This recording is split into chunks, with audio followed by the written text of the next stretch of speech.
welcome you to our final David S. Saurman Provocative lecture for this semester.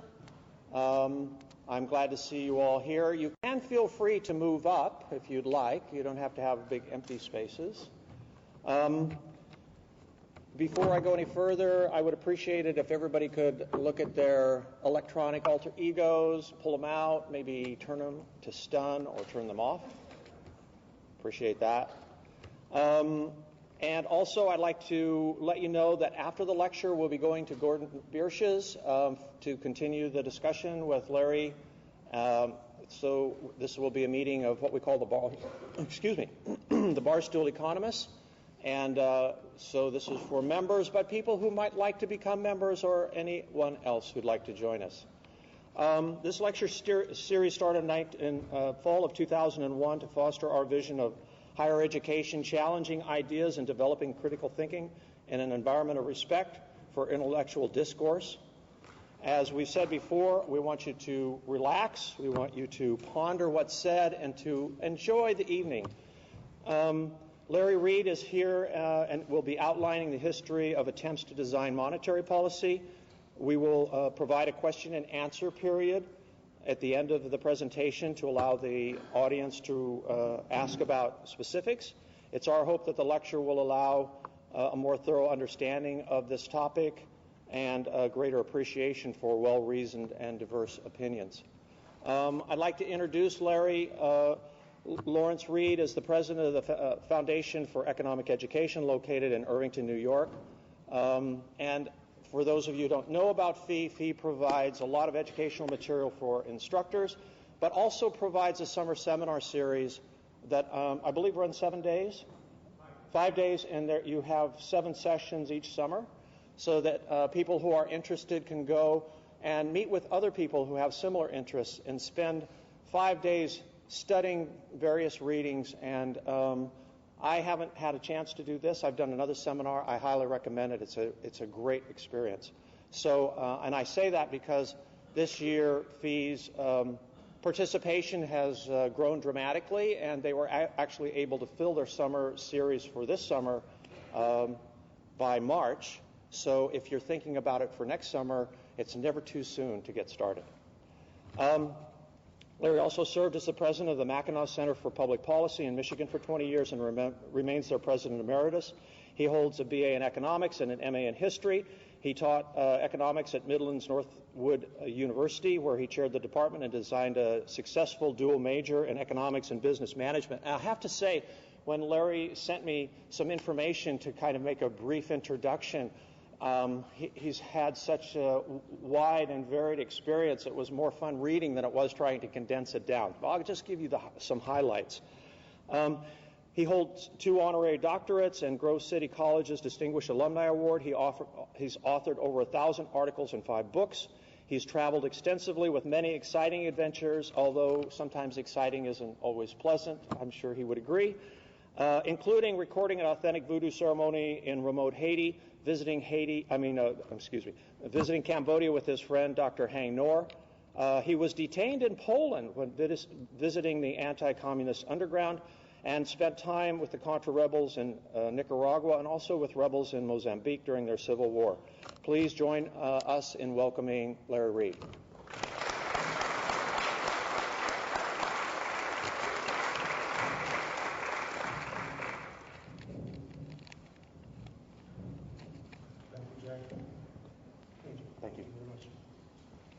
Thank you, ladies and gentlemen. I am thrilled to be here. This is my first visit to your campus.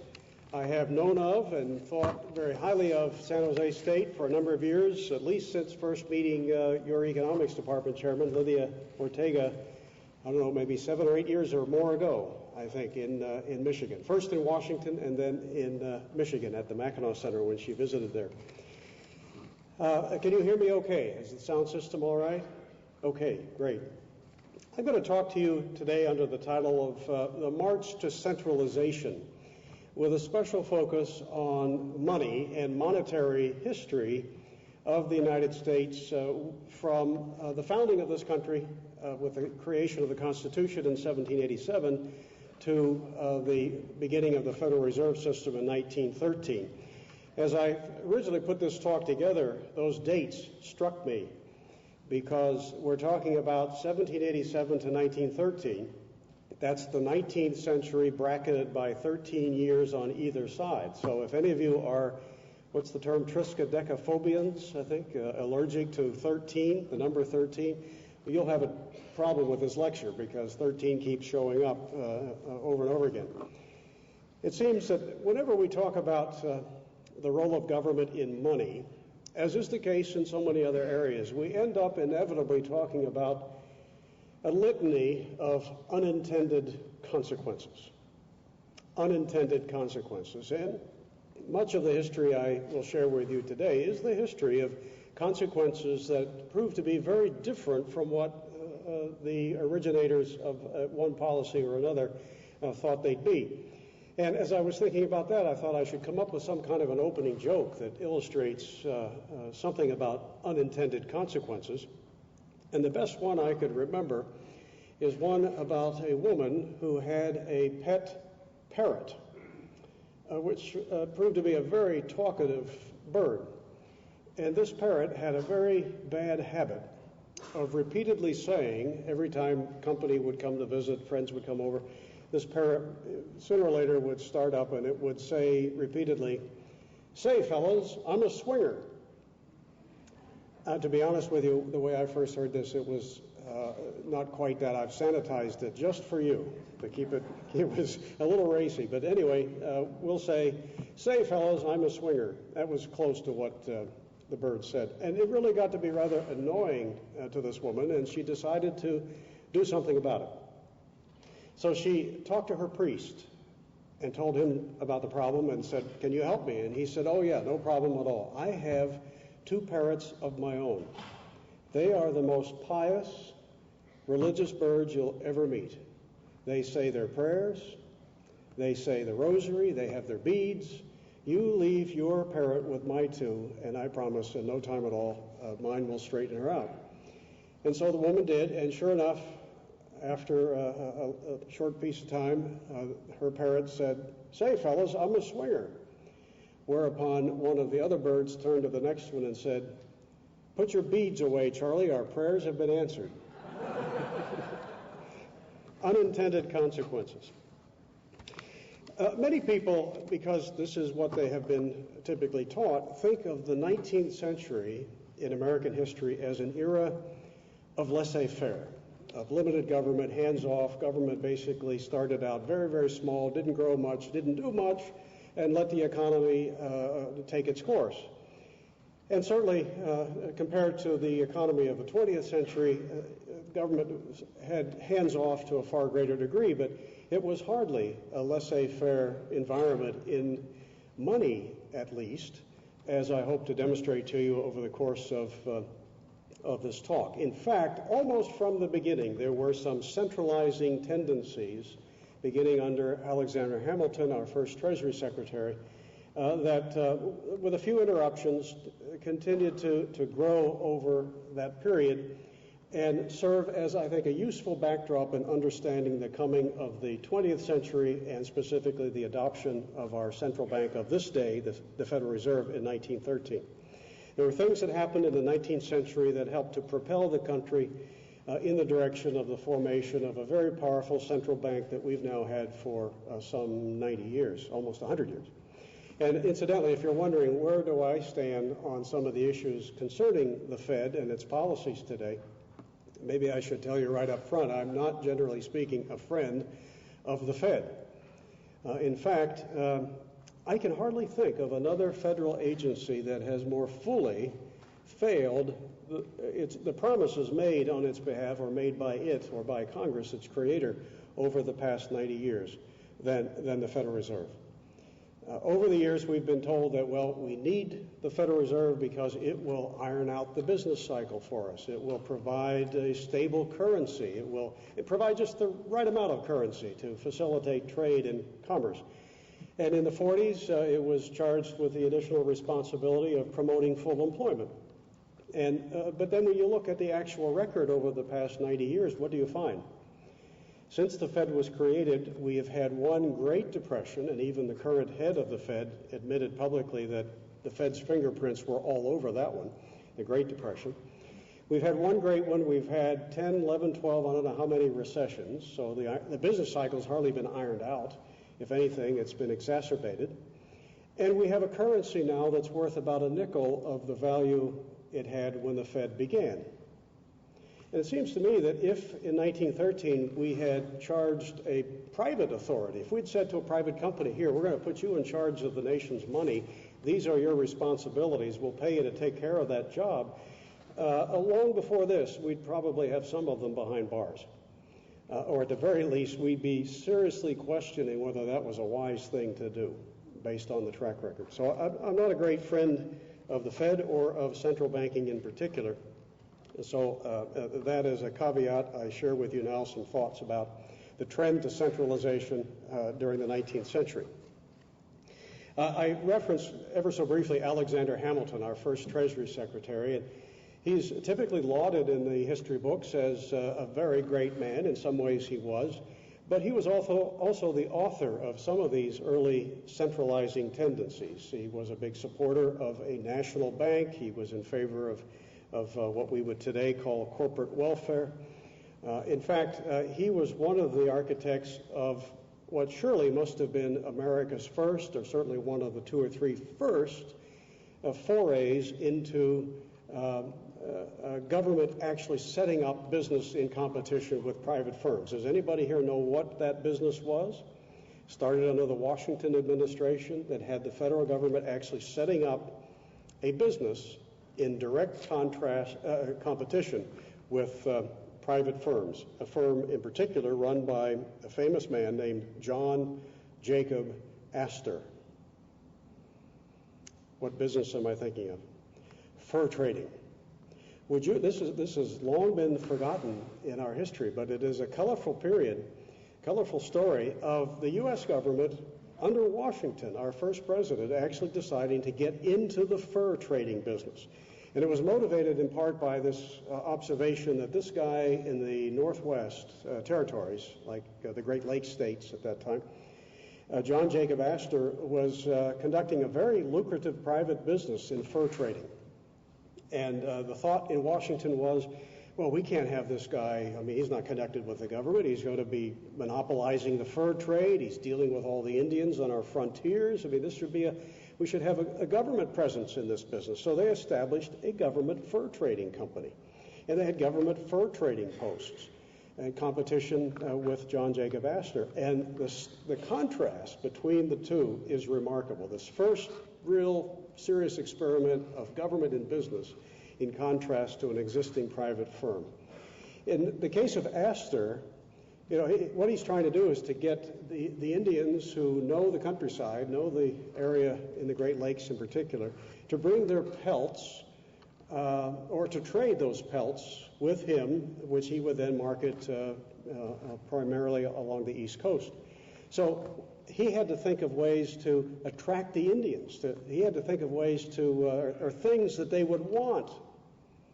Okay, what are we going to offer the Indians so that they'll go out and trap and bring the pelts to me? Well, he gave them things like guns and alcohol and some other things that the folks in Washington frowned upon.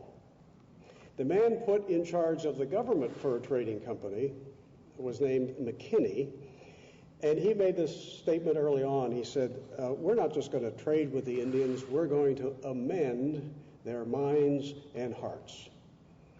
He was going to amend their minds and hearts, transform their culture, civilize it, and so that's what he would say in any event.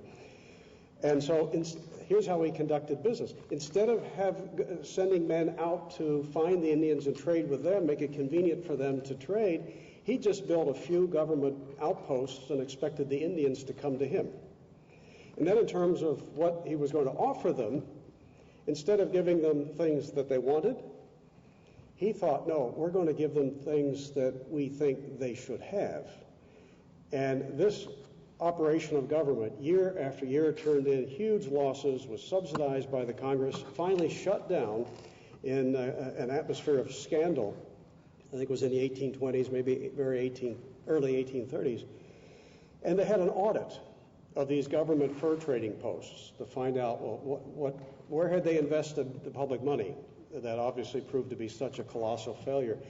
And they found unbelievable stores of stuff can't imagine why they thought Indians would ever bring their stuff to trade for, including several thousand of a little musical instrument called the Jew's harp. Does anyone here know what that is? It's a little metallic thing. I'm not even sure how to operate. I've seen them, but so McKinney thought, well, we'll get the Indians to take risks and trap things and bring the pelts to us and exchange them for musical instruments, which will help amend their minds and hearts. I mean, it was a colossal failure because it was subsidized, its failure was constantly underwritten, and they weren't thinking of customers so much as they were people whose culture we're here to somehow transform. It was a flop, but it was one of those early examples I mentioned of a government arrogating to itself some powers that today most Americans wouldn't guess that we were doing, that we had that early in our history. But the centralizing tendency I want to focus my attention on in this talk concerns money. Money in particular, a very important commodity. In fact, some would argue that it is the most important commodity in a market society. Now, that's a pretty profound statement that requires a little explanation. The money is the most important commodity in a market society. You know, I'm a believer in much of what Adam Smith had to say. I'm a free market economist. I'm the first to say that wealth is not money. Money is at best a claim to it, but wealth is actually goods and services. So how can it be said that money, which is a claim to the real thing, is somehow ever more important than the real thing? Well, I think there's one narrow sense in which you could argue that money is the most important commodity in a market society, and that is because it's at least one part of every non-barter transaction. Barter, of course, is a good for a good, trading a pen for a pencil. We all do some of that, but certainly the kinds of trades that a modern industrialized economy rests upon are not of the barter nature, but rather involve indirect exchange, where you trade for something that you intend not to use or consume for its own sake, except as a means to get what you're ultimately after. Medium of exchange, that's what money is. And in a sense, it's the most important commodity in a market society because whatever affects it will affect everything else.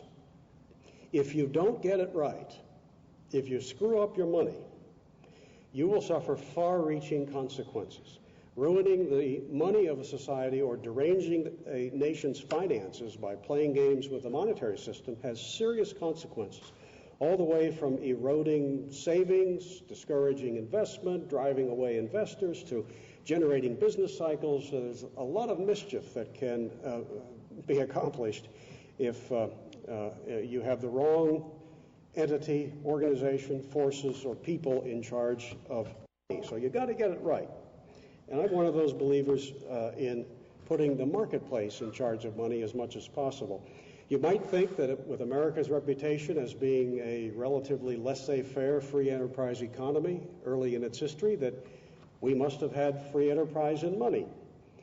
But almost from the beginning, we had a somewhat adulterated system in money with lots of government intervention. Under Alexander Hamilton, our first Treasury Secretary, America's monetary policy came to be called bimetallism. This was the idea that, well, gold and silver together would circulate as money. That was Alexander Hamilton's intention when he established the policy of bimetallism. The Constitution clearly said that gold and silver should be money. There was a preference just by virtue of history and the attributes of gold and silver. There was a preference for those things as money, not unbacked fiat paper, let's say. So we were predisposed to use gold and silver in some form. Hamilton decided America as a nation would adopt a policy of both metals in circulation. We'll call it bimetallism and use them both. The problem is that it was established through the use of a kind of price control. Hamilton said, our bimetallism is going to look like this. We're going to fix the price of one metal in terms of the other. We're going to declare that the Treasury stands to redeem one metal in terms of the other at a fixed ratio of 15 ounces of silver to 1 ounce of gold. That'll be the ratio. It will not change. That was the original intent, 15 to 1, silver to gold. That's how they'll be honored. The Treasury will mint accordingly, and both metals will thrive in circulation. That was the intent. The problem was this. If the monetary authorities had fixed the price at the market value and allowed for some mechanism by which it could change, it could fluctuate if market values fluctuated, then it might have been minimal problems. But instead, 15 to 1 didn't represent what the market said silver was really worth in terms of gold. And that's why you end up with a little bit of mischief and some problems. The market said, wait a minute, silver and gold really aren't worth 15 to 1 against each other. It's about 15.5 to 1. In the marketplace, it took 15.5 ounces of silver before you could fetch or get an ounce of gold. Now, the Treasury says all you have to do is bring 15 to the Treasury, and if you want gold for it, we'll give you an ounce. So can you see how fixing the ratio or the price of one metal in terms of the other would set up certain incentives? In the marketplace, again, 15.5 ounces of silver, that's what you got to have before you get an ounce of gold. Treasury says all you need at our shop is 15 ounces of silver, and we'll give you an ounce of gold. So what will tend to flow into the mint and be coined?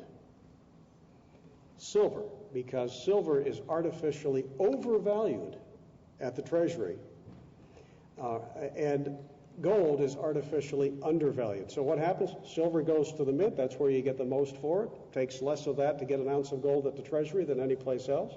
So silver goes and gets minted. What about gold? In the marketplace, if you sell an ounce of gold for silver, you can get 15.5 ounces of silver there. But you go to the Treasury, your ounce of gold is only worth 15. So where does gold tend to go? Not to the Treasury. Gold tends to go into other uses. It goes into the marketplace. It goes overseas. It goes to where it fetches its real value, as opposed to going where it's artificially undervalued, which is at the Treasury.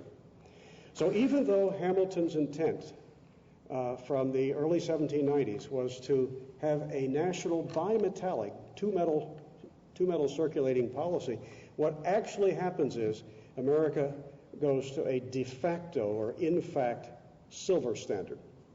That's what gets primarily minted. Silver, not gold. Gold goes someplace else. And so we're on a silver standard for the very late years of the 18th century and into the 19th. Well, in 1834, Congress says, hey, we've noticed that gold really hasn't been minted very much, even though we still have this bimetallic policy on the books. It's silver that we're using pretty exclusively. Let's fix that. Instead of saying, we went to a de facto silver standard because we played games with the price, we fixed it, didn't allow it to change, and the market was of a different price. Instead, they decided, well, let's compensate in the other direction. So in 1834, Congress decides to change the ratio from 15 to 1 to 16 to 1. The problem is, in the marketplace, it's still about 15.5 to 1. So what happens now? Now that the new official ratio is 16 ounces of gold to 1 ounce of silver, where will you get the most for your gold? At the Treasury or in the marketplace? At the Treasury. They're saying, hey, you bring an ounce of silver here, we'll give you 16 of gold. In the marketplace, an ounce of silver will only fetch you 15.5. So gold now flows to the Treasury, and silver goes elsewhere, used in other places or other uses where it fetches its real value. So now the nation, over a matter of years, will flip-flop from a de facto silver standard to a de facto gold standard. Not because it was the intent or the policy of the government, but because that was the actual effect of a kind of price fixing of one metal in terms of the other. There's a name for this, by the way, and those of you who are econ majors, you probably have already identified it. This is Gresham's Law in action, Gresham's Law. And I want to say a word about this because it is not always defined properly in the typical textbook. It's usually known as bad money drives out good money. But it really should be amended to read, bad money drives out good money when government fixes the price. Because in a free market where prices fluctuate and the metals and everything else fetch their real value, and those prices then will fluctuate, actually there's a tendency for good money to drive out the bad. In this sense, good means the artificially undervalued money, bad is the artificially overvalued. So you have to add that important qualifier. Bad money drives out good money when government fixes the ratio. And we have seen this in the lifetimes of not you students, but certainly the older folks here, and in my lifetime. We've seen Gresham's Law operate right in our midst. You may know that American dimes and quarters and half dollars up through 1964 were 90% silver. In 1964, we changed that ratio, and I know for the half dollar it went to 40% until 1969. Maybe it was reduced to 40% for all the other coinage. I'm not sure, but it was dramatically reduced. And then in 1969, all the silver was taken out of our coinage altogether, replaced with copper and zinc or whatever else, cheaper metals, junk metals comparatively, were put in silver's place. But I recall those, you could see the difference. If you had a 1964 dime and a 1965 dime in two hands, how many of you have seen a pre-64 dime, okay, or quarter or half dollar? They ring differently when you drop them. One rings, one thuds. The silver doesn't have a copper look around the edges, because the 65 and thereafter dime has a veneer of silver but copper on the inside. But both of these coins were marked 10 cents. Both are dimes. One's 90% silver, one's 40% or less. But the government says they're both dimes. They're both 10 cents. Okay, what happened to the silver dimes of pre-1964? The government said they're worth the same. Which one is artificially overvalued? The 65 and afterwards. We're pretending that it's worth as much as the 64 and before. We're saying that it's worth the same, but hey, the market says, wait a minute, how can it be worth the same? One's got junk in it, the other one's got silver in it. They're not the same. Which one do people tend to put in vending machines? Yeah, if you got two dimes, one's silver, one's junk, you put the junk in. So you use as money the junk, and the real stuff goes elsewhere. We started melting those silver coins down, and now you can hardly find them. I worked in graduate school in the early 70s at an all-night convenience store, Stop and Go, it was called. I worked the 12 to 8 shift, and one of my jobs, whenever I ran short of change, was to go lock the front door and go in the back and open the safe and get the change that I needed, and then reopen the store. And I went back to get some dimes one night and brought out a roll, cracked it open. They were all 64 or before dimes, 90% silver. I had some economics, and I said, the government tells me they're the same, but I know these aren't. So I'm going to put those aside and put $5 in the cash register and go back and get a roll of those junk dimes.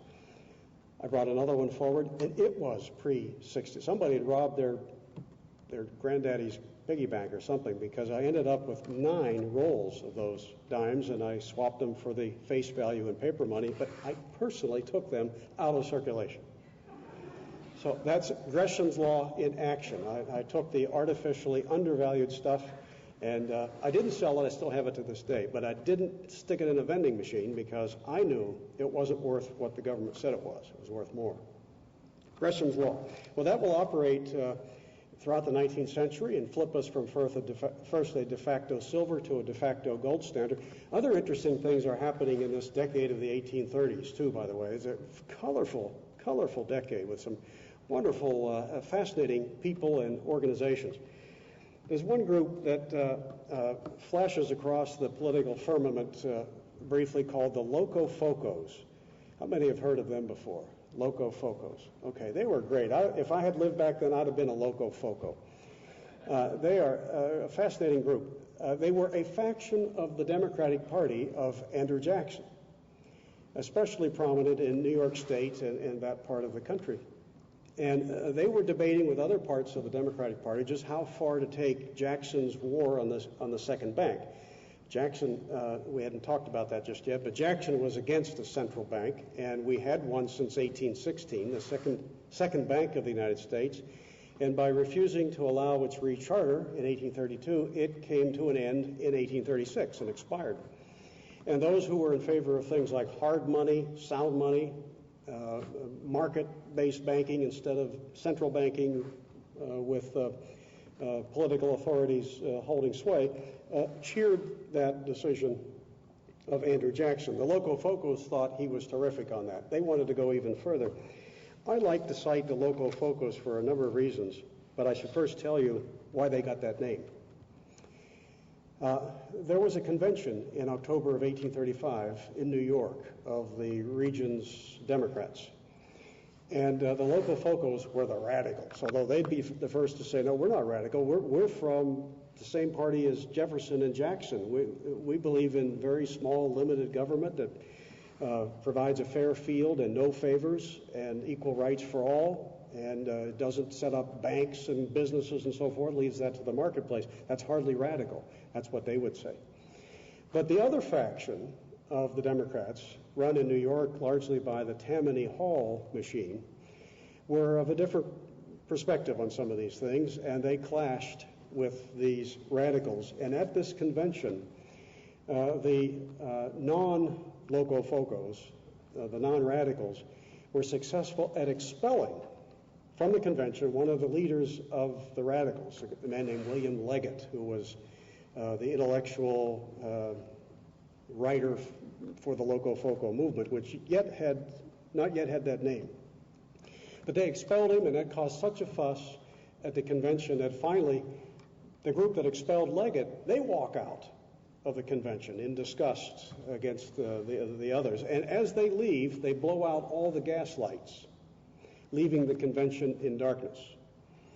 And at that point, the radicals who are left behind pull out this relatively new invention, a kind of match, and strike their matches and relight the gas candles and resume the convention, the gas lanterns, and continue the convention. Well, Locofoco was the term for those matches, and it's Spanish for crazy lights. That's how they got the name. And they proceeded to meet at that convention. They held some others, and over the course of a matter of weeks, they set out a pretty firm policy of where they thought our federal government should go. And they made it quite plain. They thought it had gone in the wrong direction, in centralizing directions that they were opposed to. They condemned the national bank as an unconstitutional tool of special interests and an engine of paper money inflation. They assailed all monopolies, by which they meant firms that received some form of special privilege, special grant that wasn't available to others.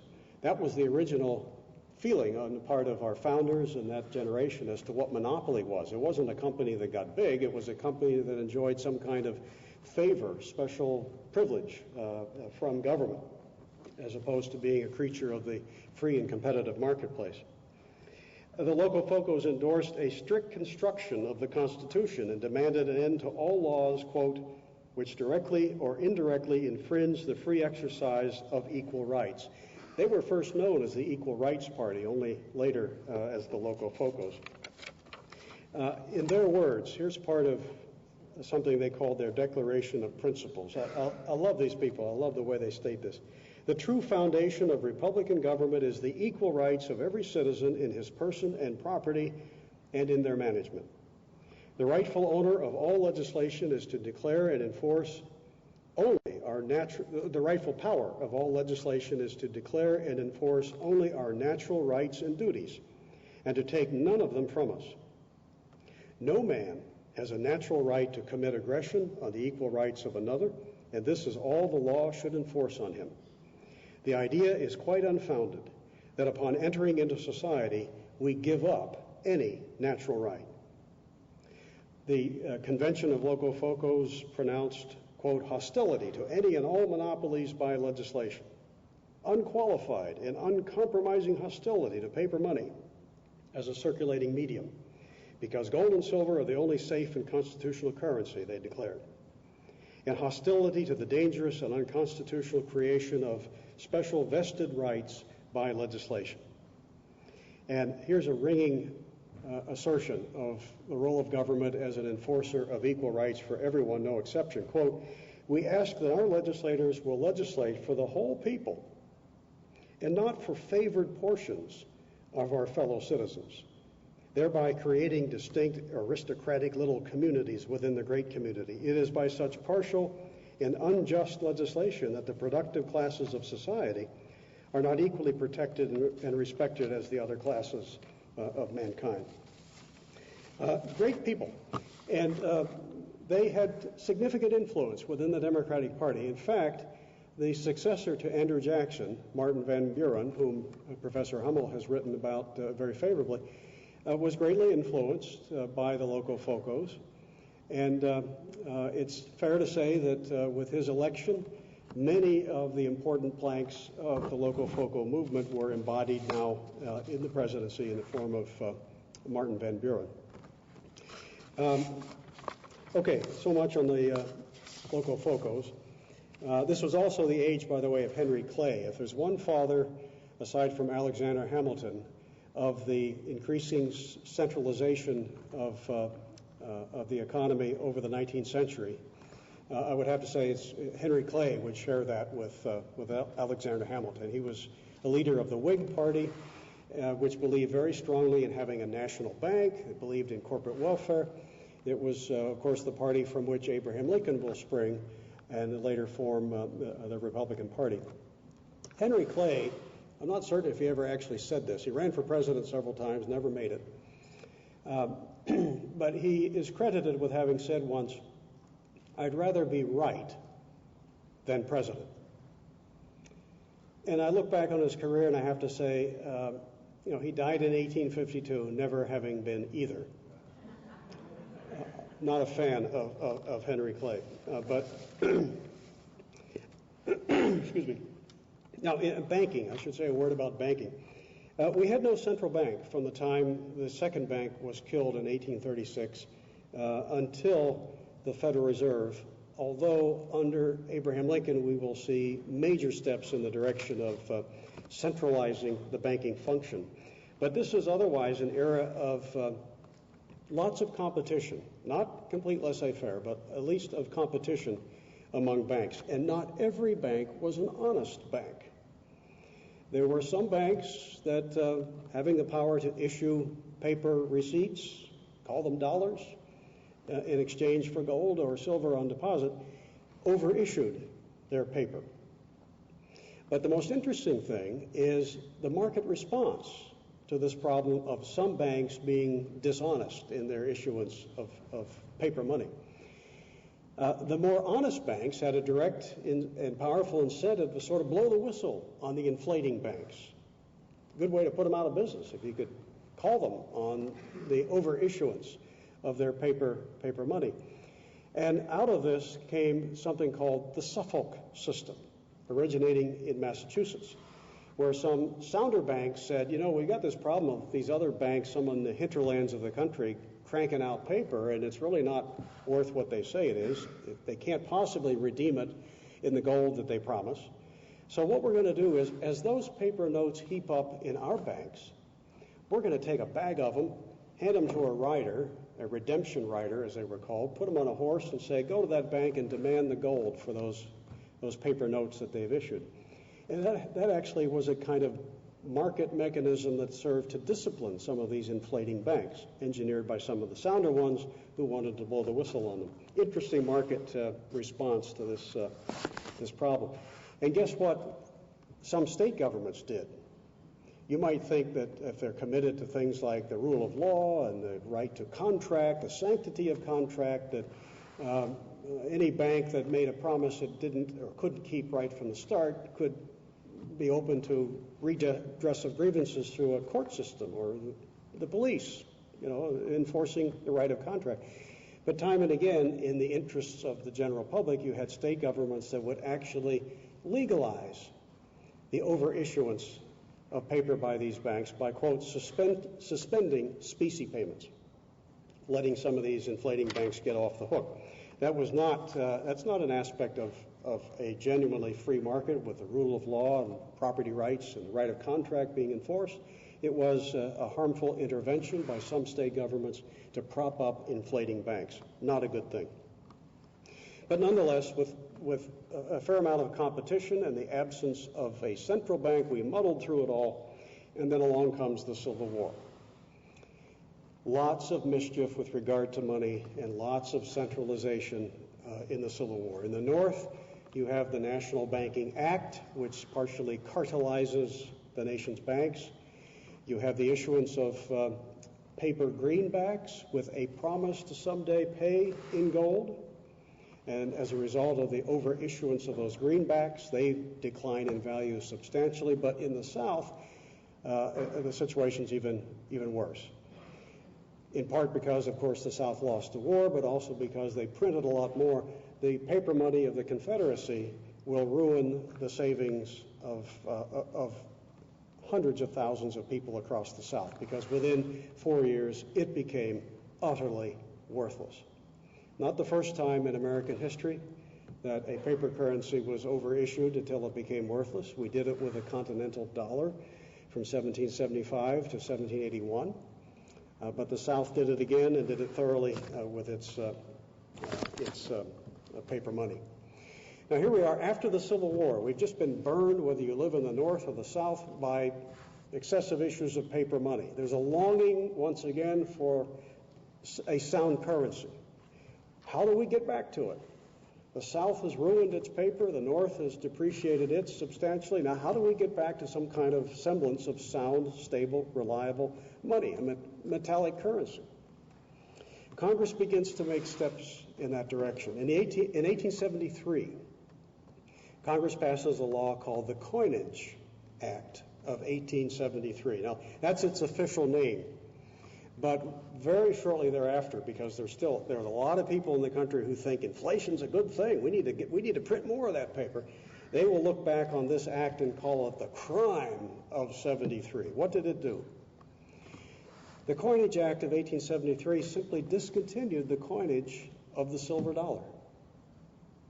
But remember what I said about what happened in 1834. We flip-flopped to a de facto gold standard, and then during the Civil War we used paper.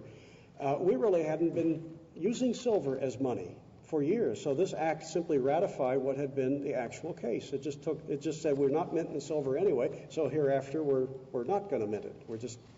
We're going to continue doing what we've been doing, which is not minting silver. In 1875, Congress passes a law that I think in some ways could be a model for our day. It's called the Specie Resumption Act of 1875. Here's what it did. We have hundreds of millions of dollars of these paper greenbacks circulating that we've issued since the war years. They all say on them, sooner or later, you're going to get gold for this. Okay? But yet we've yet to honor that promise. So Congress in 1875 says, okay, we're finally going to keep that promise. And with this law, we promise that beginning on the 1st of January, 1879, 4 years from now, we will back those greenbacks with gold.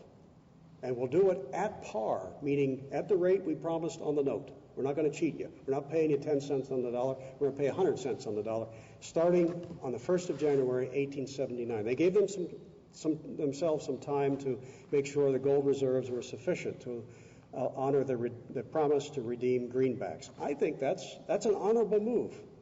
That's Congress saying, sorry, we issued lots of that paper. We promised you gold for it. We're finally now going to make good on our promise. And we're not going to cheat you in the process. We'll give it to you at the rate we promised when we issued the notes. That's a major step towards backing the American currency and backing it solidly, in this case with gold. At the same time, here in the 1870s, you had the rise of a movement, the inflationists, first greenbackers, later silverites, who thought that any move to restoration of a sound currency was a bad thing. Any move to a solid metallic currency that would limit its growth in supply was bad. This was not just politicians promising demagoguing the public. It wasn't just debtor interests who saw a personal interest in paying back in depreciating currency, paying off their debts. There was actually an intellectual movement. There were writers and thinkers and some scholars who said, yes, creating more money is helpful to an economy. They were the Keynesians of their day, you might say. Stimulating the economy is important, and you do that through the multiplication of money. William Coin Harvey would become one of those advocates. Coin was his nickname, and he wrote tracts about the virtues of inflation, the virtues of expanding the money supply. Well, so the greenbackers become the first manifestation of this inflationist movement. They want more greenbacks. They want more paper. But pretty quickly, their leaders realize, this isn't going to wash. The American people were just burned by paper money.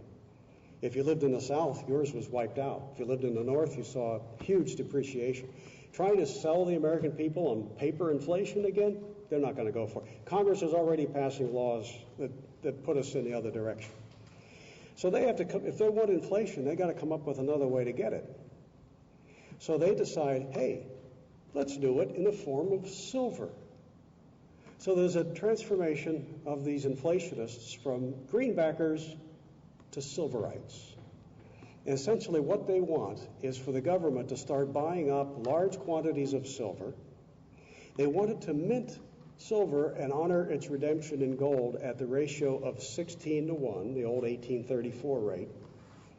They wanted to issue paper silver certificates, paper money alongside the silver, so as to flood the economy with both silver and paper money. But they look at the fact that the Coinage Act of 73 is on the books, and it won't allow us to mint silver. So now they start calling it the crime of 73. We've got to repeal that. We have to overturn that Act of 1873. Even before the Specie Resumption Act takes effect on the 1st of January, 1879, the silverite inflationists score a victory in Congress. And that's with the passage in 1878 of the Bland-Allison Silver Act, the Bland-Allison Act. Here's what it is. And this is even before the Sherman, or not the Sherman Act, but the Specie Resumption Act took effect. Incidentally, you might be wondering, well, what happened on that day, the day after New Year's, 1879, when you could suddenly go into a bank, as the government promised, bring your greenbacks and get gold for them? You think there was a mad rush to the banks? There really wasn't. Hardly anybody showed up. Because at that moment, there was a widespread sense that, well, they do have the gold. They really need to have at least $100 million in gold at the Treasury. They've got several times that. So there was confidence that Congress meant it when they said, we'll back it. All you have to do is ask for it. There's a famous story, I don't know how true it is, of a man who took 500 paper dollars into the bank when it opened on January 2nd and demanded gold. And according to the story, they put the gold in front of him, and he said, I can't carry that, and said, keep it, I'll use the paper. Now, on a gold standard, it doesn't mean that what we all use as money in our pockets are bits of gold and silver, or bits of gold. It might mean paper. It just means that the paper has some connection with the precious metal. It's redeemable in, convertible in. You can get gold for it if you want it. But if you know it's there, you might prefer to use the paper. It's a lot more convenient to carry. And that's the way the American people thought in 1879. But here at the same time, you've got, in 1878, this Bland-Allison Act, which requires the Treasury to purchase, direct subsidy, to purchase $2 to $4 million worth of silver every month. Mint it at 16-1 against gold, and issue paper silver certificates as money alongside. Okay, the first victory of the silverites.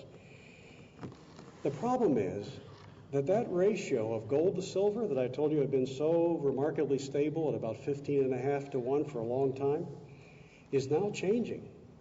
You've got the discovery of the Comstock lode in Nevada. You've got silver coming online from a number of places, including the American West. You've got countries like India abandoning a silver standard, switching to gold. So the demand for silver is declining at the same time its supplies are rising. So it's worth less and less in the marketplace. At the time of the passage of Bland-Allison, in the real marketplace, the value of silver to gold was about 18 or 19 to 1, not 16 to 1. So this attempt by the Treasury to buy $2 to $4 million worth and subsidize it and mint it at 16 to 1 is unrealistic. It's a subsidy to silver. It will threaten the fixity of America's new de facto gold standard because now the Treasury is saying you can get the best buy for your silver if you bring it here. You can get the best buy for your gold if you take it someplace else. So you see how that's at war with what the Congress otherwise has said. Congress said we're going to restore gold convertibility. Almost same time it passes a law that puts Gresham's law into work again in favor of silver, not gold. So you've got all throughout the 1880s a drain on the gold reserves of the Treasury because people are saying, take your silver there. They'll give you more gold for it than any place else. Those gold reserves will continue to decline all through the 1880s and eventually threaten that promised redemption of the greenbacks into gold. Now, the Silverites aren't happy with just the Bland-Allison Act. They want more. And they're very angry about the fact that every Treasury Secretary under every president after 1878 refuses to buy the upper limit. Every president opposes it, so every Treasury Secretary buys the minimum that the law requires, $2 million per month. Let me share with you a great quote from a great Treasury Secretary under Ulysses S. Grant. His name was Benjamin Bristow. And what he says about paper money here, I think, rings true as great wisdom all these many years later. He said this: "The history of irredeemable paper currency repeats itself whenever and wherever it is used.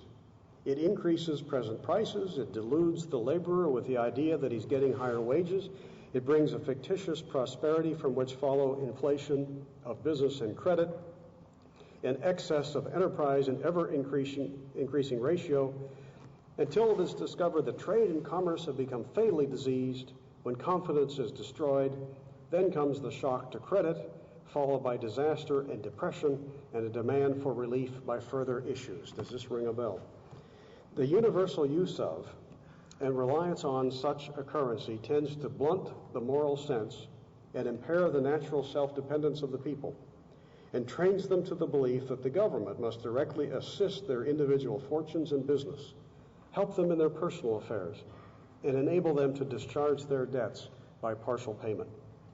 This inconvertible paper currency begets the delusion that the remedy for private distress is in legislative measures and makes the people unmindful of the fact that the true remedy is in greater production and less spending, and that real prosperity comes only from individual effort and thrift. Can you imagine Timothy Geithner saying that today? And this is a Treasury Secretary not so long ago. He felt that we were moving in the wrong direction of manipulated currencies and ultimately perhaps an irredeemable paper currency, which he was dead set against. It's interesting that at the same time you have Congress screwing up the standard, the monetary standard, threatening to flip us from gold to silver through this subsidy legislation, you have in the marketplace a remarkable standardization of something else that is important to all of us every moment of the day. Allow me to digress for a moment to talk about time, standard time in particular. We're so accustomed to it now. We're on standard time except when we go to daylight savings time. We're accustomed to 4 time zones in the United States, but do you know that prior to 1883, there was no standard time? What time it was in a community depended upon the position of the sun, which meant that, at its highest point, it's 12 noon. So it could be 12 noon in Detroit, and at the same time it is 11:50 in Grand Rapids, it's 11:20 in Chicago, or so forth. In the state that I just left after 33 years, Michigan, we had 27 time zones. In Wisconsin, they had 38 time zones.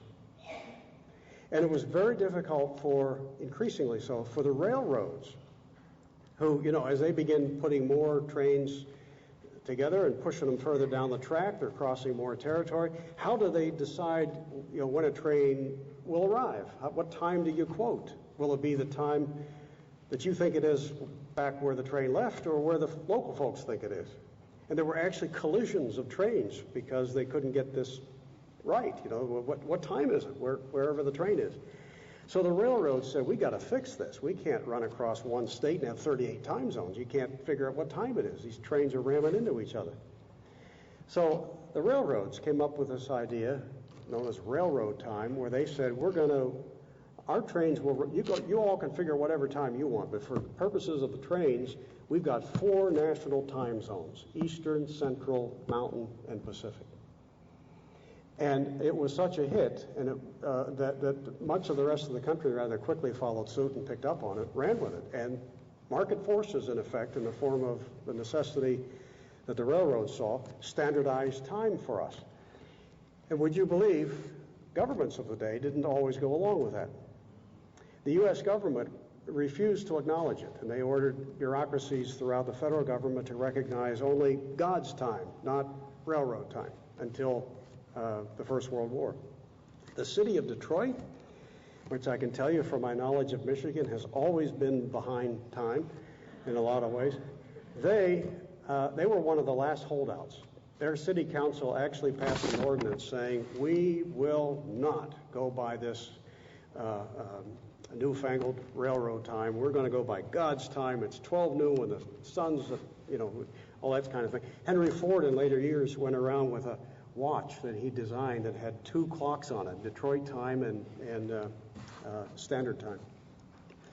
Finally, after years of resistance, the Congress in 1914, I think it was, finally said, okay, railroad time, we'll make that the standard for the country. And the only change they made in it was they took the lower part of Michigan out of the central time zone and stuck it in the eastern time zone. So if any of you are from Michigan, then you might have wondered, why does Michigan jut out so far in the eastern time zone?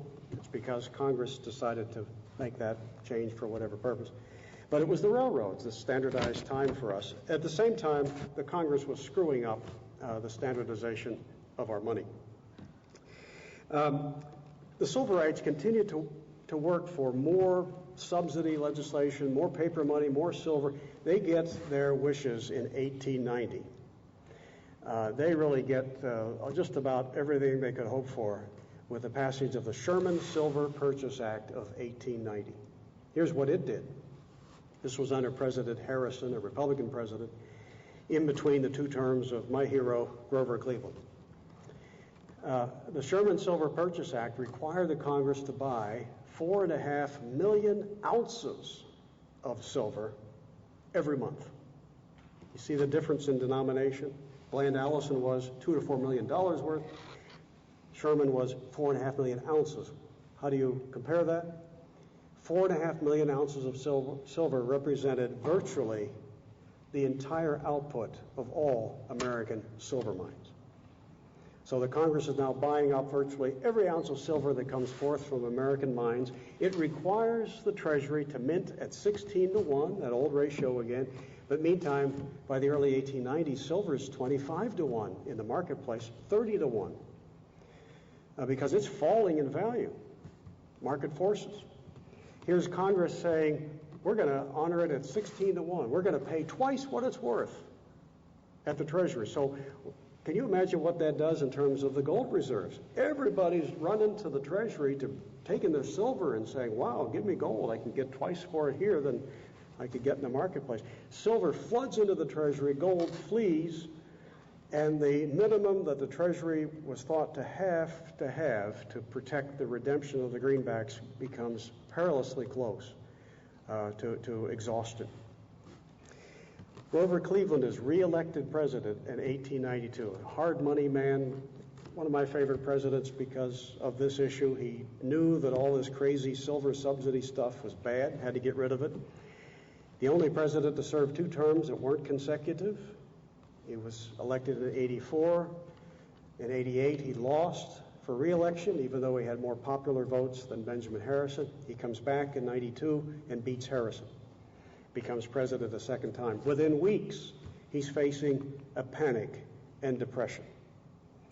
In fact, the proximate cause of the rush out of stocks was the breach of the gold reserve, of the sacred minimum of $100 million. When the drain on the Treasury reached such proportion that it caused a panic, stocks plummeted, foreign investors said, America's got its monetary system all screwed up, get out, don't invest in that place. Grover Cleveland's facing 16% unemployment in June of 1893. What does he do? He decides he has to call Congress into special session to get rid of the Sherman Act and to restore a solid and sound, uninflatable currency. He was a sound money man. He once said that patriotism is no substitute for a sound currency. But before he can call the Congress into session, one morning he notices in his mouth a worrisome bump and has it diagnosed, and he's got malignant cancer. But he can't tell the country, hey, I've got cancer, because we're already in a panic. We can't stampede because of fear of the president's health. We got a Looney Tune as vice president named Adlai Stevenson. Even though he's of the same party, he's not of the same views as Cleveland when it comes to sound money. He was a silverite inflationist. So Cleveland has to have something done without the country knowing. He goes off onto a boat on the East River and has an operation to remove the cancer. They go in and take out much of his upper jaw, the jawbone. They remove the tumor, which you can see to this day. It's in a jar in Philadelphia. Grover Cleveland's tumor is at the Mutter Museum of Medical Oddities in Philadelphia. You can actually see a piece of Grover Cleveland. They take it out, reconstruct his jaw with vulcanized rubber and fit it and do it so well. Never had a recurrence of the cancer. By August, he calls the Congress into session and says, get rid of the Sherman Silver Purchase Act. And by the end of October, under great pressure from President Cleveland, the Congress did the right thing. But it will take the country some time to recover. You've got demagogues like William Jennings Bryan and others out there saying, in 1896, he wins the Democratic Party nomination for president, saying, you shall not crucify mankind upon a cross of gold. He wants silver and paper inflation. It essentially takes over the Democratic Party. It will take a while before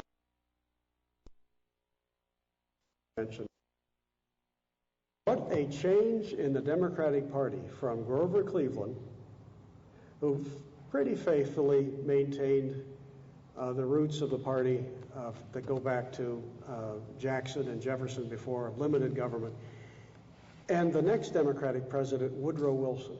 A span of just a decade and a half, you go from Grover Cleveland, who vetoed more bills than all the previous 21 presidents combined, was an advocate of limited government, low taxes, balanced budgets, free trade, against the welfare state, to a Woodrow Wilson who gives us a managed economy, the Federal Reserve, all kinds of economic mischief in just 15 years, separating the two presidents. Remarkable shift in American political party history in that period. Well, I know I've gone on quite a lot. I hope I have at least suggested to you that although the 19th century gave us many wonderful things, and certainly in many respects America was certainly one of the freer nations in the history of the world in that period, we had plenty of mischief. We had a general tendency through one debacle and experiment after another that led us to ever more government control of money and of banking, to where today, I think even the centralizers among our early generations would be shocked to see what we have and how far we've gone and how much power we have given to the federal government. But it's a trend that didn't start with Woodrow Wilson. It really was present for much of even the first century of American political history. With that, I thank you for being so attentive and would be happy to take some questions.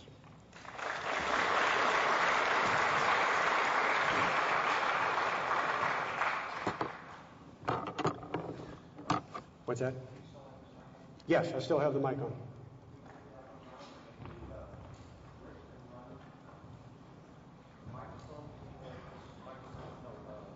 Oh, this microphone. I'm sorry. Okay. I think if you'd like to ask a question, raise your hand and someone will bring that to you. And I understand some of you have to go to class, so that's no problem. Yeah, so kind of watching what's been going on with Greece. I'm sorry?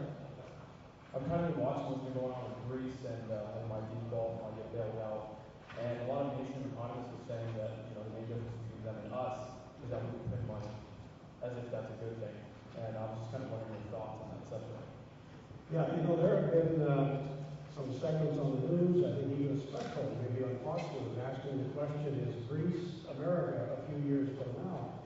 I think you can make a case for that, and that we're on the same basic path. Greece is in the bind that it's in, because its spendthrift politicians, largely of a professed socialist tendency, have given the Greek people massive growth of government, massive spending, entitlement to promises far exceeding what their financial wherewithal allows them to pay for, and the chickens are coming home to roost. And that's a path that we have been on. If Grover Cleveland were alive today, I think he would have had no trouble deciding quickly how to vote on the bailout packages. I think I know how his reasoning would go. I think he would say, because he drew from this wellspring of character that he had, he looked at things in terms of what's right and what's wrong. He would ask, is it right to take $1 from the innocent and give it to the guilty? Of course not. Is it right to take $1 from the responsible and give it to the irresponsible? No. Well, if you do that 1 trillion times, will that make it right? I think he'd say, no, you're just 1 trillion times more wrong. So he would have voted no, and he'd be warning about this unbelievable explosion of debt, of spending, and of deficits. It's not sustainable. Greece, we should look upon as a warning to us. That's where we're headed.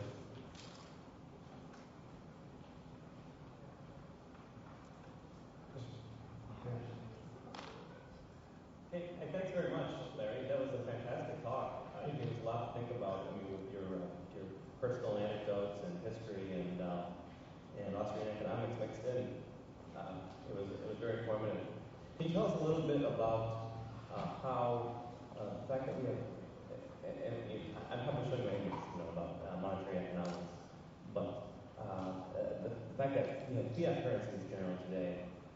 Can you give us sort of main ways to connect thinking from the gold and silver standing days to the present situation? I didn't get the first part of that. Well, how can you connect if you want to understand monetary policy today, for example, what's going on in Greece, how does the fact that it's a fiat currency change the analysis? Okay. How does our fiat, which means unbacked, irredeemable, inconvertible, it fetches you whatever it might get in the marketplace, but it's not defined as a precious metal? That's the kind of currency that we have. Let me start to answer that by saying that there's one big reason why governments historically don't like gold, at least most of them, and that is they can't print it. Gold disciplines the politicians. Gold says, you can't spend more than you got, or at least if you do, you can only go so far, because if you start, you can't manufacture more paper to paper over your debts. The danger of a fiat currency, especially when you, in effect, when you don't have competing currencies, we have one, and it's been conferred a legal tender status. You're forbidden to engage effectively in a kind of competing monetary system, so you're at the mercy of whatever the government does with what it declares to be money. And the problem with arrogating to any single entity a monopoly over anything is that the door is open to abuse. The moment you say, we're the only ones that get to make it, anybody else goes to jail, you're called a counterfeiter if you make something, a reasonable facsimile of it. And it's the one thing that has legal tender, so debts have to be settled in terms of what we declare as money. Then there's no escape hatch, or at least a limited one. You can't say, hey, you're doing something to your money I don't like, I'm going to do something different. It's very difficult to escape that. And so the door is wide open to abuse, which historically and seemingly inevitably leads to a dilution of the currency as government finds reasons to issue more, to pay its bills, to get through the next election, to stimulate the economy, to pay for a war, to pay for its domestic expenses. Governments throughout history have always had an insatiable appetite for revenue. And if they don't get it all that they want from taxes or from borrowing, but they can control the money and issue more of it, that's an enormous power to expect a politician to refrain from using it. And so we really are suffering from the replacement of market forces over money with political forces. I'll just say another word on this. In the marketplace, how do you know if there is, quote, too much of something? Say green beans. How do you know if there's too many green beans? Prices fall. And that's then signals, right? The producers of green beans notice. And they say, holy cow, I'm losing money on green beans. I think I'll produce less. I'll find something else to grow.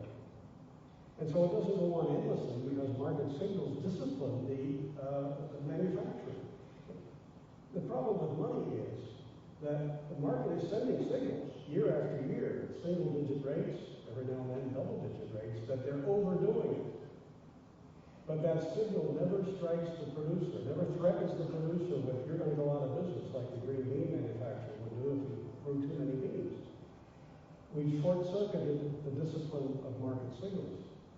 So I think the real task of meaningful monetary reform, which our country desperately needs, is not something so superficial as, picking a different guy to run the Fed, but rather finding a way to put market forces back in charge of money instead of political forces. I'm sorry if I'm skeptical of politicians, but I just don't think they know what they're doing when it comes to money. I really don't, whether it comes to spending it or manufacturing it. And I'm frightened at the prospect of politicians in charge of our money. I'm desperately looking for ways to put the market back in charge. I don't trust Nancy Pelosi with the money supply, sorry. Oh, and that's a proxy for, political authorities from the Fed on down. Thank you for your talk. It was very enjoyable. And I'm generally a free market economist, so maybe not as much as most of my professors. And you're a free market economist, and I see kind of a stick in the eye in terms of laissez-faire economics today in the world, and that's the success of communist China. Number one, how do you explain it? Number two, do you think it's sustainable? And that's my question. Thank you. Good question. About communist China. In fact, maybe we shouldn't really call it communist China anymore. It's communist only in the sense that it still has a one-party political monopoly. But in terms of its economy, it doesn't look like anything Marx had in mind. Beginning in the late 70s, I think it was under Deng Xiaoping, the communist leadership finally realized what sooner or later every thinking dictator, and a lot of them don't think, but the ones who do think, sooner or later realize, hey, this stuff doesn't work. The idea of a handful of people, trying to control every aspect of economic life is ludicrous. It's preposterous. Doesn't matter how many platitudes you wrap it in, like, we're going to take care of the people, we're going to make sure there's a chaos, everything's planned instead of unplanned market chaos. All those silly platitudes really reduce to a handful of people who probably have trouble managing their own lives, but attempting now to manage the lives of hundreds of millions of others. It's preposterous. It's laughable on its face. So they realized finally it ain't working. And so Deng Xiaoping was one of the more enlightened rulers, and he said, well, let's not give up our political monopoly, but let's allow more freedom in the economic sphere. I think the way he put it was, it doesn't matter whether the cat is black or white, just so long as it catches mice. So they allowed a lot of personal economic freedoms. I remember, for instance, one thing the Chinese did that made headlines many years ago. They announced at one point in the 80s that they were going to allow bankruptcy of state funds for the first time. You could actually go broke as a state company for the first time. And that was a big revelation. And I remember thinking, wow, that's progress. In other words, what they're saying is you can no longer be perpetually lousy and dumb and making constant errors and losing money and get subsidized. You might go broke. That was a great discovery of the Chinese. Like Frank Borman, the former head of Eastern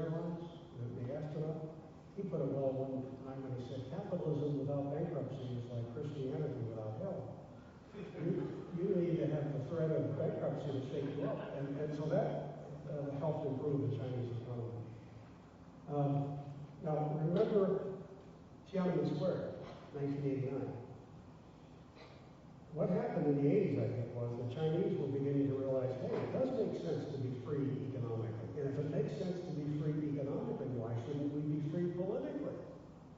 If people can be trusted to make choices, own property, start businesses in the economy, why shouldn't they have a multiplicity of choices and opportunities in the political sphere? Why one party? That flared but was crushed. The last time I went to Communist China was a few years ago, I talked to a good friend, a leading dissident, political dissident there, but very happy with the great freedom he now has to speak his mind. I asked him, what's happened to the democracy movement? I assume it's flourishing beneath the surface, it might flare up someday. He said, no. It's not that people in China don't believe in multi-party systems, they do, but they've kind of forgotten that. And the reason is, there's so much more freedom in the economic sphere, we're too busy making money.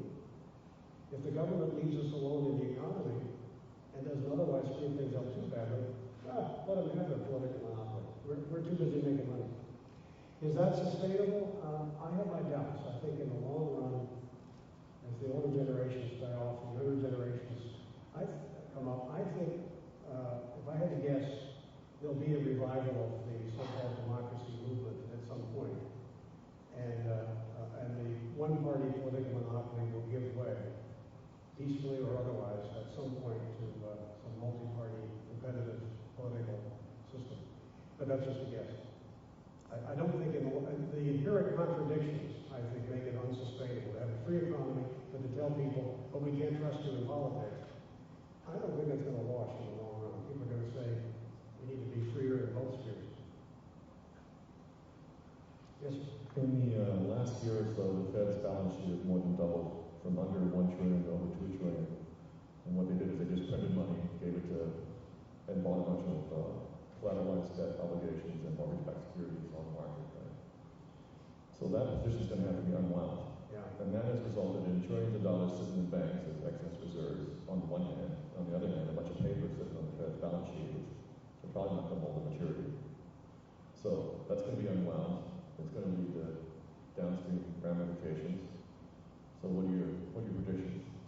Yeah, this is a real conundrum for Mr. Bernanke, I think. And in my mind, I see it as yet another reason to not entrust something as important as money to a handful of people. What he's hoping is that massive injection of $1 trillion in liquidity that's largely sitting in the banks, that he'll somehow know, or be able to figure out, when and by how much it's time to withdraw. He's smart enough to know that if it just sits there and there is a revival in the economy, at some point that $1 trillion, if it isn't somewhat withdrawn, it's going to lead to massive price inflation. He's smart enough to know that. He just figures he'll be able to time its gradual withdrawal in such a way that the economy can revive and have a soft landing or whatever the terms that they use. Boy, I don't know. I just think that is. This guy was on the Fed board when they were creating the bubble. So he's now going to know the right time to unbubble us? I don't think so. Why didn't he get it the first time? The problem is it's just too much. Hayek, the great Nobel laureate, would say it's a pretense to knowledge that 7 people picked by the president, board of governors of the Fed, will know what the proper supply of money should be for an economy of 300 million. They don't know that. 7 people picked by the president to decide what the supply of green beans should be would flop at that too. And money's infinitely more complicated than green beans. So I don't know whether he'll overshoot, undershoot, or what, but I have no confidence that he'll get it precisely right. I don't know that anybody can know what that looks like. It's a pretense to knowledge to think that one person or a handful could know such things. Larry? I'm here. Yes. I know your comments never asked you to think like a psychologist maybe. Because my question has to do with some work by Kaplan on the idea that voters get what they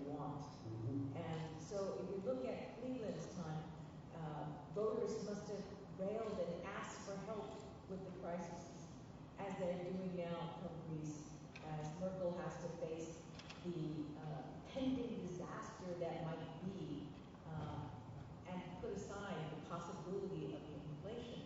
So the fact that voters are constantly asking, do something, do something, do something, isn't this going to always be around for us?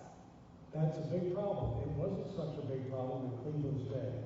And the reason was Americans on balance, had a different view of the role of government and the role of the individual than they have today. Yeah, there was a lot of hardship. And when we had 18% unemployment in the panic of 1893, but there was very little agitation for government programs. Very little expectation on the part of the American people that, hey, you owe us a living, send us checks. The answer to this crisis is you bail us out. There was very little of that. And I think that's because Americans were of a sturdier lot in those days. They had that character that would give pause to most of them before they would demand something that didn't belong to them. So most Americans just didn't seem right to say, hey, you got something I want and I need it, or cough it up, or I'll hire a politician to get it for me. That's not the mentality that prevailed in the 19th century. It's not the mentality that Cleveland was raised in. But today, yeah, I think it would be a problem. Look at Greece. You have people who seem to think it doesn't matter how perilous the nation's finances are. It doesn't matter that the government doesn't have the money. It doesn't matter they've taxed the life out of enterprise. We want something. Get it for us. That speaks to character, which I think I would be ashamed to have that kind of an attitude, to say, somebody else owes me a living. But that's apparently the prevailing view in Greece. And you have politicians both here and there who are preaching to people all the time. You're owed it. We'll get it for you. You're entitled. If it's not welfare, it's health care. It's on down the list. Few people are asking our politicians this question. At the start of the last century, government of all levels took about 5% of our personal income. 1900, about 5%. Federal, state, and local took 5% of our national income. The rest is yours. At the start of this century, it's about 35. That's up by a factor of 7 in a century. As a portion of our income, government's taking 7 times as much. And few people are asking our politicians, why is that not yet enough? How much more do you want? Do you want 60%? Do you want 80%? Do you want it all? At what point are you willing to say, okay, it's yours, and no matter what the quote unmet needs are, we've taken enough, the rest is yours. But we never ask for that, so they keep coming up with this laundry list of ever more unmet needs that must be met only by government.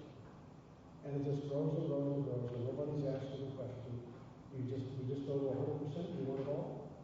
Or when is it going to stop? We don't ask that. So we shouldn't be surprised if it keeps getting bigger. One more. Yes, ma'am. Do you think that the U.S. would ever abolish the Federal Reserve and move to a free market? And if so, what would be the first step to go into a free market system? Do I think if the Congress will ever abolish the Federal Reserve, adopt free market money, and how do we get there? So what would be the first step? That Specie Resumption Act that I mentioned earlier in 1875, I hinted that would be kind of a model. I think one step in the right direction would be for the Congress at some point to say, okay, we've issued all this paper money, we've got to back up with something, we're not going to keep issuing it, and we're going to offer it to redeem it at the market price for gold or something like that. That might be a way to stabilize the currency, but ultimately, I think we should allow freedom in money as we should allow freedom in virtually everything else. If only our Congress had said from the start that the most we will do when it comes to federal government in money is to simply define the currency. I'm not even sure we need that, but if that's all they had done, if they just said the dollar is 1/20 of the balance of gold, otherwise left alone to be produced privately, we'd be in a lot better shape. We did that with weights and measures, right? Think of it that way.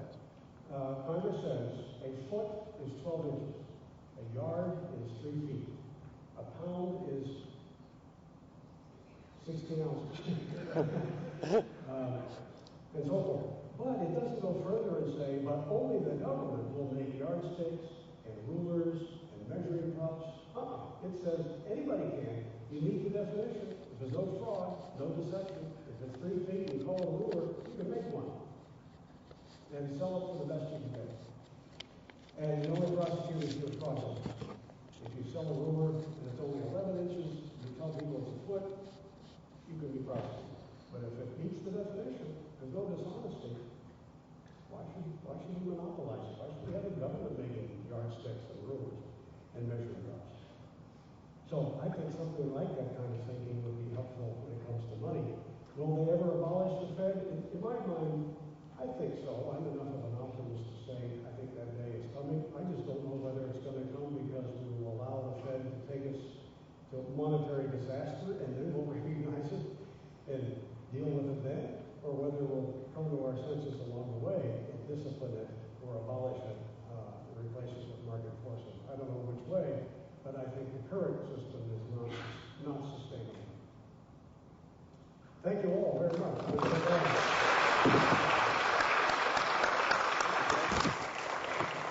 Thank you, Larry. Thank you for all of you coming tonight. I had just a couple of announcements. As I said, this is our last provocative lecture for this semester.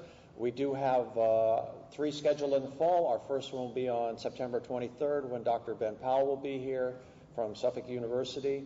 And I encourage you all to come and join us again in the fall. I also have an announcement here for a discussion that will be held on June 9th from 6:30 to 8:30 at the Infinity at Club Lounge on 33 Main Street in San Francisco, in which you will have an opportunity to hear Larry Reed speak again. It will be Larry Reed and Sally Pipes, Patrick Freeman, and John Chisholm.